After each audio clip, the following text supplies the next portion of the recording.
মনে স্টুডেন্টস, একটা সার্কিট বোর্ডে তোমরা নিশ্চয়ই জানো যে রেজিস্টার্স, ট্রানজিস্টার্স, ক্যাপাসিটার্স, অ্যাম্পলিফায়ার এই সমস্তগুলো ইউজ হয়।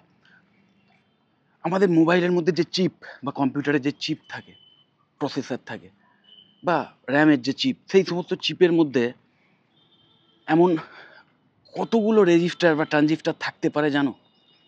মিলিয়ন থেকে বিলিয়নস। একটা ছোট্ট চিপের মধ্যে মিলিয়নস থেকে বিলিয়নস, মানে লক্ষ লক্ষ কোটি কোটি ট্রানজিস্টার বা রেজিস্টার থাকতে পারে এবং থাকে। যে বিষয়টাকে বা যে টেকনোলজিটাকে ভিএলএসআই বলা হয়, ভেরি লার্জ স্কেল ইন্টিগ্রেশন, যে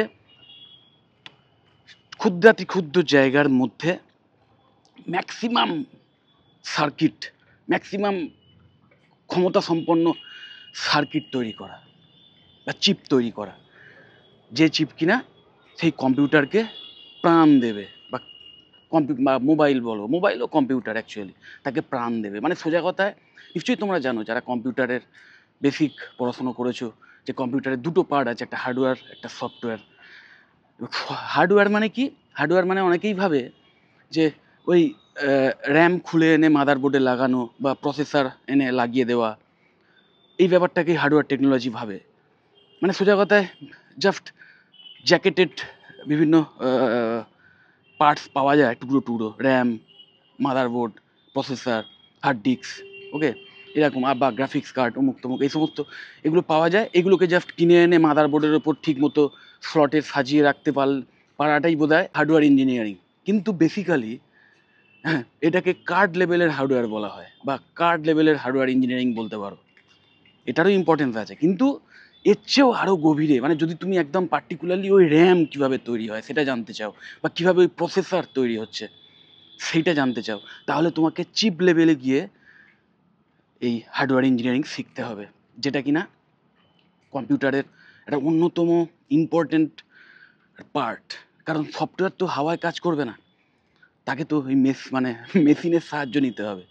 ওকে, তো সঠিক হার্ডওয়্যার, মানে সঠিক হার্ডওয়্যারের যে সার্কিট, তার যে চিপ, ইভেন তার মধ্যেও আবার প্রোগ্রামিং ল্যাঙ্গুয়েজ লেখা থাকে। ওকে, তো যাই হোক, মোট কথা সেই সফটওয়্যার এবং হার্ডওয়্যার তার যে সুন্দর সাযুজ্য, তার মাধ্যমেই কিন্তু একটা কম্পিউটার কতটা পাওয়ারফুল হবে, কত ইজিলি কোনো টাফ কাজ তাড়াতাড়ি করে দিতে পারবে বা কোনো মোবাইল কতটা এফিসিয়েন্ট হবে, সেইগুলো কিন্তু নির্ভর করে।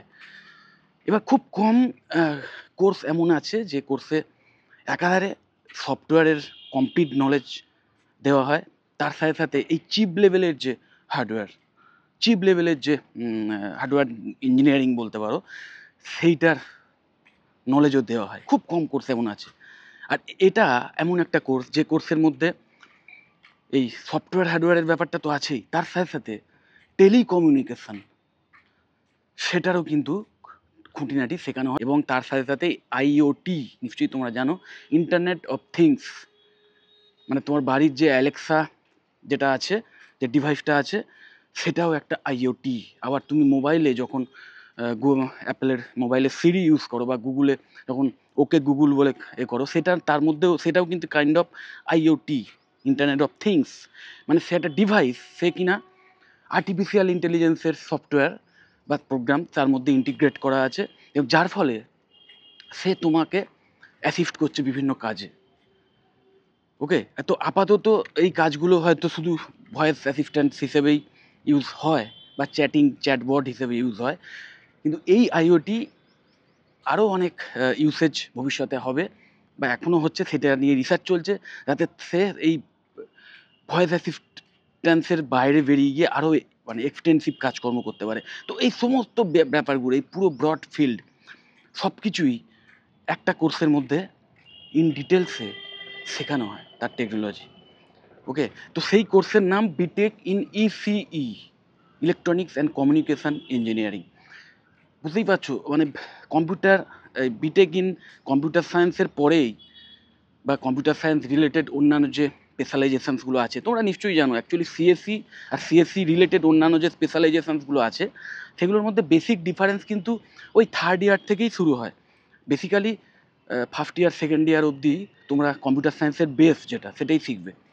থার্ড ইয়ার থেকে পার্টিকুলার যদি স্পেশালাইজেশন কোনো কিছু নিয়ে থাকো সেইটা নিয়ে একটু ইন ডিটেলে পড়ানো হয়। তো বেসিক্যালি কম্পিউটার সায়েন্সের স্টুডেন্ট যারা, তারা কিন্তু বিভিন্ন প্রোগ্রামিং ল্যাঙ্গুয়েজ সম্পর্কেই শিখবে, ডিভিএমএস ব্যাপারে থরো নলেজ পাবে, বা আর্টিফিশিয়াল ইঞ্জিনিয়ার কী করে হওয়া যায় সেইটা নিয়ে এক্সট্রা নলেজ পাবে যদি সেই বিষয়ে স্পেশালাইজেশান নিয়ে থাকে।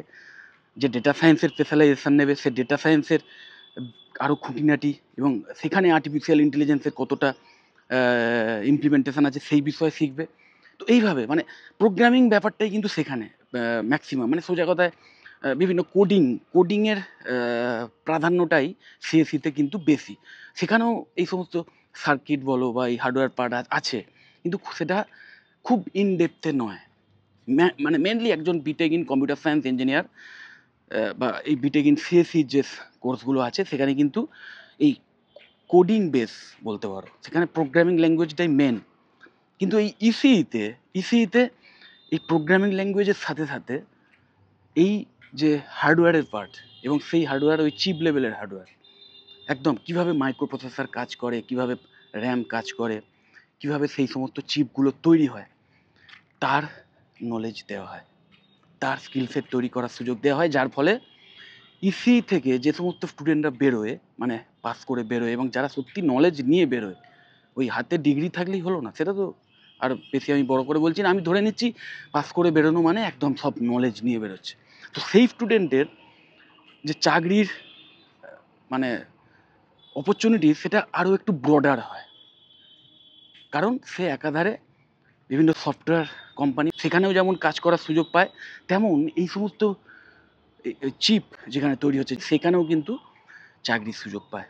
এবং সেগুলোর মধ্যে নিশ্চয়ই তোমরা যেমন জানো, যেমন আইটি কোম্পানি বা সফটওয়্যার ডেভেলপমেন্টের কোম্পানি হিসেবে ঠিক যেমন আইবিএম, ইনফোসিস, টিসিএস, উইপ্রো এইগুলোর নাম আছে, নামডাক আছে, ঠিক তেমন এই সমস্ত হার্ডওয়্যার রিলেটেড, মানে সোজা কথা যারা এই সমস্ত প্রসেসর বা এই জিপিইউ এগুলো বানায় বা র্যাম বানায়, এই সমস্ত যে কোম্পানিগুলো আছে তার মধ্যে নিশ্চয়ই তোমরা জানো যে এনভিডিয়া, ইন্টেল, কোয়ালকম, দেন আসুস, তো এই সমস্ত কোম্পানিতে কিন্তু চাকরির সুযোগ পাবে।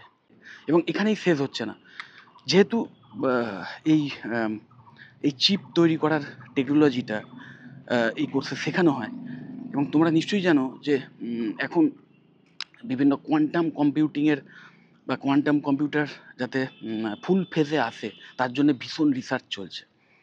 এবং সেইখানে সবচেয়ে চ্যালেঞ্জিং ব্যাপার যে মানে একটা প্রসেসরের মধ্যে, একটা ছোট্ট চিপের মধ্যে যেমন কোটি কোটি ট্রানজিস্টার মুক্তমুখ এগুলো থাকতে পারে, এগুলো সবই কিন্তু বিট সিস্টেমে কাজ করে, যে ওই হয় 0 নয় 1, কিন্তু কোয়ান্টাম কম্পিউটার কাজ করবে কিউবিটসে।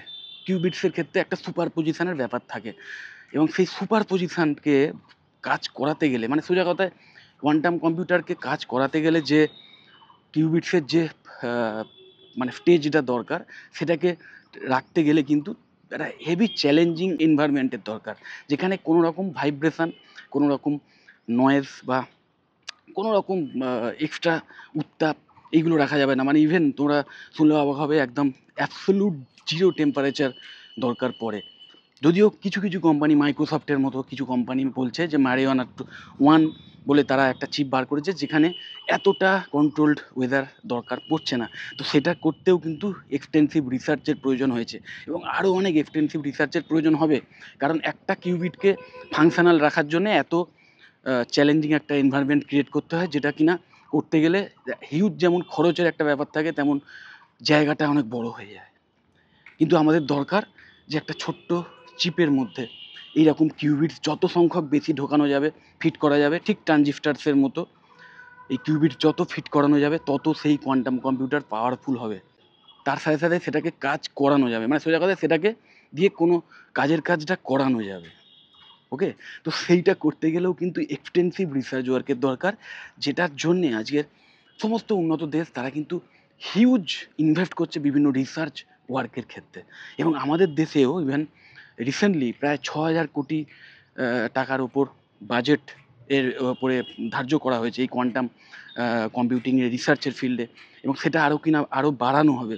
এবং প্রতিটা উন্নত দেশই কিন্তু চেষ্টা করছে যাতে আরও তাড়াতাড়ি এই কোয়ান্টাম কম্পিউটারকে একদম ফুল ফেজে আনা যায়।